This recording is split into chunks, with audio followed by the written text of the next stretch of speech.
सरकार पार्टी के प्रति जवाबदेह है। इतिहास में पहली बार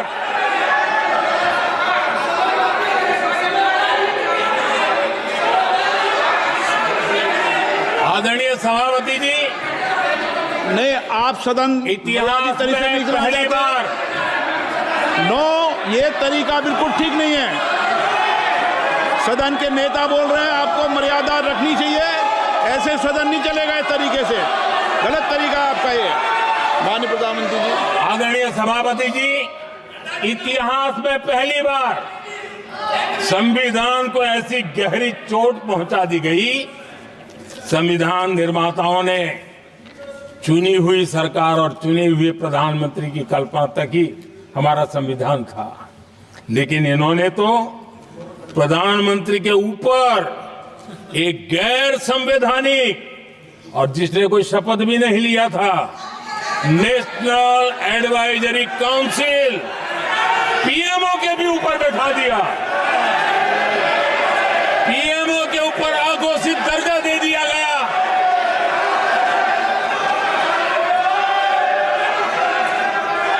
आदरणीय सभापति जी, इतना ही नहीं, और एक पीढ़ी आगे चले, और उस पीढ़ी ने क्या किया? भारत के संविधान के तहत देश की जनता जनार्दन सरकार चुनती है और वो सरकार का मुखिया कैबिनेट बनाता है। ये संविधान के तहत है। इस कैबिनेट ने जो निर्णय किया, संविधान का अपमान करने वाले अहंकार से भरे लोगों ने पत्रकारों के सामने कैबिनेट के निर्णय को फाड़ दिया। संविधान को हर मौके पर संविधान के साथ खिलवाड़ करना, संविधान को न मानना, ये जिनकी आदत हो गई थी। और दुर्भाग्य देखिए, एक अहंकारी व्यक्ति कैबिनेट के निर्णय को फाड़ दे और कैबिनेट अपना फैसला बदल दे। ये कौन सी व्यवस्था है? आदरणीय सभापति जी, मैं जो कुछ भी कह रहा हूं वो संविधान के साथ क्या हुआ उसी की बात कर रहा हूं। उस समय करने वाले पात्रों को लेकर किसी को परेशानी होती होगी, लेकिन बात संविधान की है। मेरे मन के और मेरे विचारों को मैं अभिव्यक्त नहीं कर रहा हूं।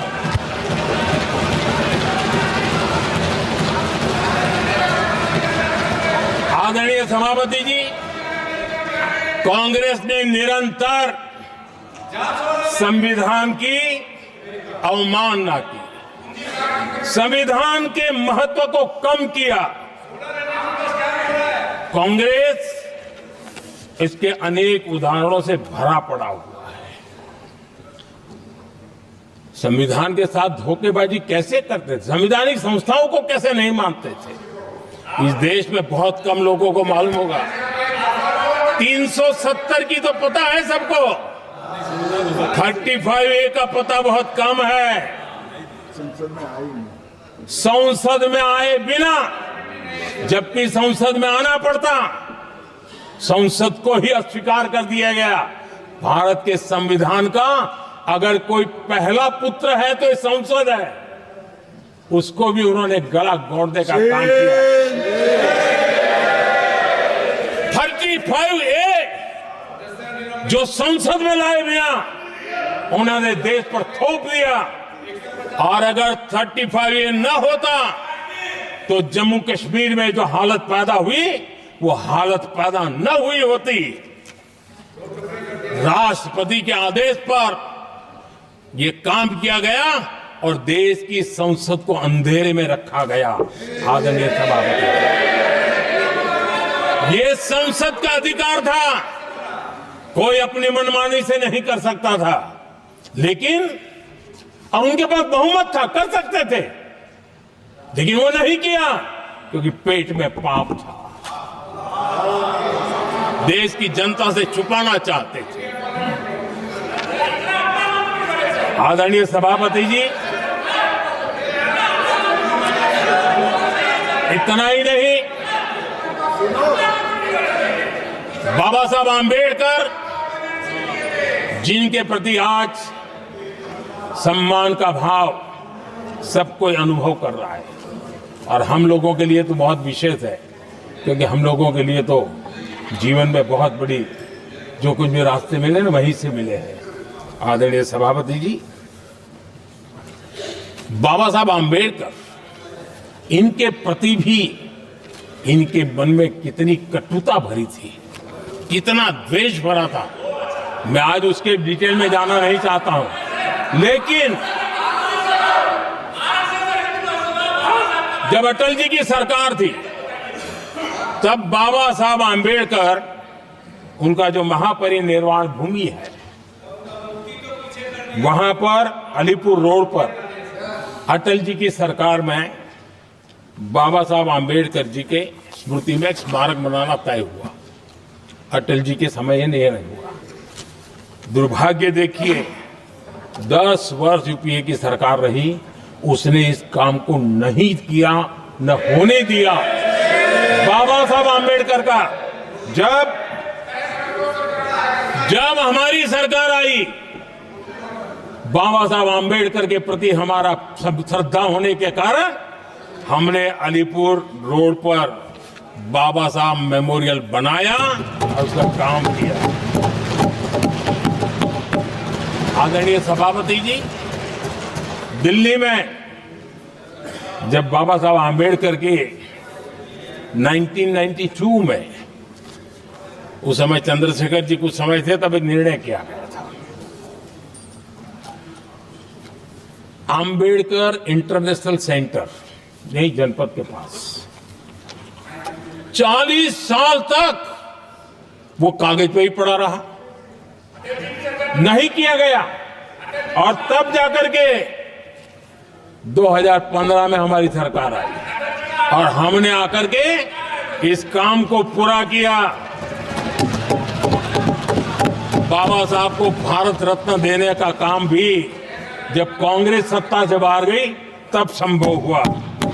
इतना ही नहीं, आदरणीय सभापति जी, बाबा साहब आंबेडकर के 125 साल तो हमने पूरी दुनिया में बनाए थे, विश्व के 120 देशों में बनाने का काम किया था। लेकिन जब बाबा साहब आंबेडकर की शताब्दी थी, तब अकेली बीजेपी की सरकार थी मध्य प्रदेश में। सुंदरलाल जी पटवा हमारे मुख्यमंत्री जी थे, और महू में जहां बाबा साहब आंबेडकर जी का जन्म हुआ था, उसको एक स्मारक के रूप में पुनर्निर्माण करने का काम सुंदरलाल पटवा जी जब मुख्यमंत्री थे तब मध्य प्रदेश में हुआ था। शताब्दी के समय भी उनके साथ यही किया गया था। आदरणीय सभापति जी,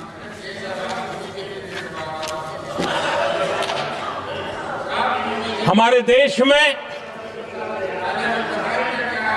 बाबा साहब आंबेडकर एक दीर्घदृष्टा थे। समाज के दबे कुचले लोगों को मुख्य धारा में लाने के लिए वो प्रतिबद्ध थे, और एक लंबे सोच के साथ भारत को अगर विकसित होना है तो भारत का कोई अंग दुर्बल नहीं रहना चाहिए, ये चिंता बाबा साहब को सताती थी। और तब जाकर के हमारे देश में आरक्षण की व्यवस्था बनी। लेकिन वोट बैंक की राजनीति में छुपे हुए लोगों ने, डूबे हुए लोगों ने धर्म के आधार पर, तुष्टीकरण के नाम पर आरक्षण के अंदर कुछ न कुछ नुक्सेदनी करने का प्रयास किया, और इसका सबसे बड़ा नुकसान एससी, एसटी और ओबीसी समाज को हुआ है। आदरणीय सभापति जी, आरक्षण की कथा बहुत लंबी है। नेहरू जी से लेकर के राजीव गांधी तक कांग्रेस के प्रधानमंत्रियों ने आरक्षण का घोर विरोध किया है। हिस्ट्री कह रही है, आरक्षण के विरोध में लंबी लंबी चिट्ठियां स्वयं नेहरू जी ने लिखी है, मुख्यमंत्रियों को लिखी है। इतना ही नहीं, सदन में आरक्षण के खिलाफ लंबे लंबे भाषण इन लोगों ने किए हैं। बाबा साहब आंबेडकर समता के लिए और भारत में संतुलित विकास के लिए आरक्षण के लेकर के आए, उन्होंने उसके खिलाफ भी झंडा ऊंचा किया हुआ था। दशकों तक मंडल कमीशन के रिपोर्ट को डिब्बे में डाल दिया था। जब कांग्रेस को देश ने हटाया, जब कांग्रेस गई, तब जाकर के ओबीसी को आरक्षण मिला। तब तक ओबीसी को आरक्षण नहीं मिला। ये कांग्रेस का पाप है। अगर उस समय मिला होता तो आज देश के अनेक पदों पर ओबीसी समाज के लोग भी देश की सेवा करते, लेकिन नहीं करने दिया, नहीं होने दिया। ये पाप इन्होंने किया था। आदरणीय सभापति जी, जब हमारे यहां संविधान का निर्माण चल रहा था, तब संविधान निर्माताओं ने धर्म के आधार पर आरक्षण होना चाहिए कि नहीं होना चाहिए, इस विषय पर घंटों तक, दिनों तक गहन चर्चा की है, विचार विमर्श किया है और सबका मत बना है कि भारत जैसे देश की एकता और अखंडता के लिए धर्म के, संप्रदाय के आधार पर आरक्षण नहीं हो सकता है। सुविचारित मत था, ऐसा नहीं कि भूल गए थे, रह गया था। सोच विचार कर तय किया गया था कि भारत की एकता और अखंडता के लिए संप्रदाय और धर्म के आधार पर यह नहीं होगा। लेकिन कांग्रेस ने सत्ता सुख के लिए, सत्ता भूख के लिए, अपनी वोट बैंक को खुश करने के लिए धर्म के आधार पर आरक्षण का नया खेल खेला है, जो संविधान की भावना के खिलाफ है।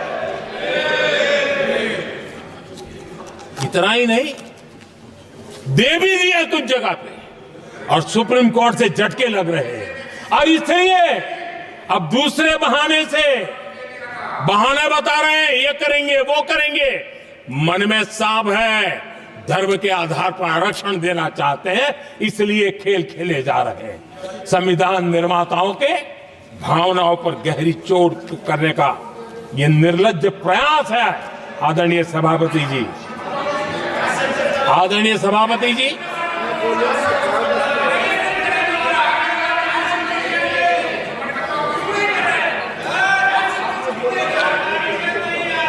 आदरणीय सभापति जी, एक गलत और विषय, ये तरीका ठीक नहीं। आपके नेता ने बोला, आपने बोला दोबारा बात मत करो। इसकी भी मैं चर्चा करना चाहता हूं, और वो ज्वलंत विषय समान नागरिक संहिता, यूनिफॉर्म सिविल कोड। ये विषय भी संविधान सभा के ध्यान बाहर नहीं था। संविधान सभा ने यूनिफॉर्म सिविल कोड को लेकर के लंबी चर्चा की, गहन चर्चा की, और उन्होंने बहस के बाद निर्णय किया कि अच्छा होगा कि जो भी सरकार चुन करके आए वो उसका निर्णय करे और देश में यूनिफॉर्म सिविल कोड लागू करे। ये संविधान सभा का आदेश था। और बाबा साहब आंबेडकर ने कहा था, जो लोग संविधान को समझते नहीं है, देश को समझते नहीं है, सत्ता भूख सेवा कुछ पड़ा नहीं है, उनको पता नहीं है बाबा साहब ने क्या कहा था। बाबा साहब ने कहा था, धार्मिक आधार पर बने, ये मैं बाबा साहब की बात कर रहा हूं, इतना वीडियो कट करके घुमाना मत। आदरणीय सभापति जी, बाबा साहब ने कहा था, धार्मिक आधार पर बने पर्सनल लॉ को खत्म करने की बाबा साहब ने जोरदार वकालत की थी। उस समय के सदस्य के.एम. मुंशी जी ने कहा था, समान नागरिक संहिता को राष्ट्र की एकता और आधुनिकता के लिए अनिवार्य बताया था कमा मुंशी जी ने। सुप्रीम कोर्ट ने भी कई बार कहा है कि देश में यूनिफॉर्म सिविल कोड जल्द से जल्द लाना चाहिए। सरकारों को आदेश दिए हैं सुप्रीम कोर्ट ने, और उसी संविधान की भावना को ध्यान में रखते हुए, संविधान निर्माताओं की भावनाओं को ध्यान में रखते हुए हम पूरी ताकत से लगे हुए हैं सेक्युलर सिविल कोड के लिए। और आज कांग्रेस के लोग संविधान निर्माताओं की भावना का भी, सुप्रीम कोर्ट की भावना का भी अनादर कर रहे हैं, क्योंकि उनकी राजनीति को सूट नहीं करता है। उनके लिए संविधान वो पवित्र ग्रंथ नहीं है, उनके लिए एक हथियार है राजनीति का। खेल खेलने का हथियार बना दिया, लोगों को डराने के लिए संविधान को हथियार बनाया जाता है। आदरणीय सभापति जी, और ये कांग्रेस पार्टी, उनको तो संविधान शब्द भी उनके मुंह में शोभा नहीं देता है। इसलिए जो अपनी पार्टी के संविधान को नहीं मानते हैं, जिन्होंने अपनी पार्टी के संविधान को कभी स्वीकार नहीं किया है, क्योंकि संविधान को स्वीकार करने के लिए एक लोकतांत्रिक स्पिरिट लगता है जो जिनकी रगों में नहीं है। सत्तावाद और परिवारवाद भरा पड़ा है। अब आप देखिए जो कैसी शुरुआती कितनी गड़बड़ हुई है। मैं कांग्रेस की बात कर रहा हूं। 12 कांग्रेस की प्रदेश की कमेटियों ने, 12 प्रदेश कमेटियों ने सरदार पटेल के नाम पर सहमति दी थी। नेहरू जी के साथ एक भी कमेटी नहीं थी, नॉट अ सिंगल। संविधान के तहत सरदार साहब ही देश के प्रधानमंत्री बनते हैं, लेकिन लोकतंत्र में श्रद्धा नहीं, खुद के संविधान पर विश्वास नहीं, खुद के ही संविधान को स्वीकारना नहीं, और सरदार साहब देश के प्रधानमंत्री नहीं बन सके और ये बैठ गए। जो लोग अपनी पार्टी के संविधान को, जो लोग अपनी पार्टी के संविधान को नहीं मानते, वो कैसे देश के संविधान को स्वीकार कर सकते हैं।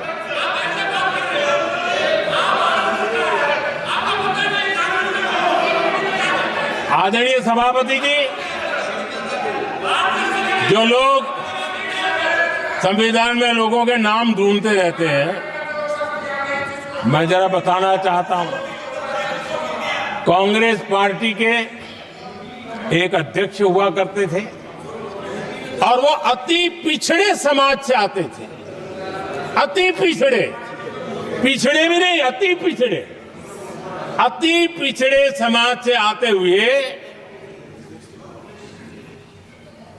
उनके अध्यक्ष श्रीमान सीताराम केसरी जी, कैसा अपमान किया गया। कहते हैं बाथरूम में बंद कर दिया गया, उठा करके फुटपाथ पर फेंक दिया गया। अपनी पार्टी के संविधान में ऐसा कभी नहीं लिखा गया, लेकिन अपनी पार्टी के संविधान को न मानना, लोकतंत्र की प्रक्रिया को न मानना, और पूरी कांग्रेस पार्टी पर एक परिवार ने कब्जा कर लिया, लोकतंत्र को नकार दिया। आदरणीय सभापति जी,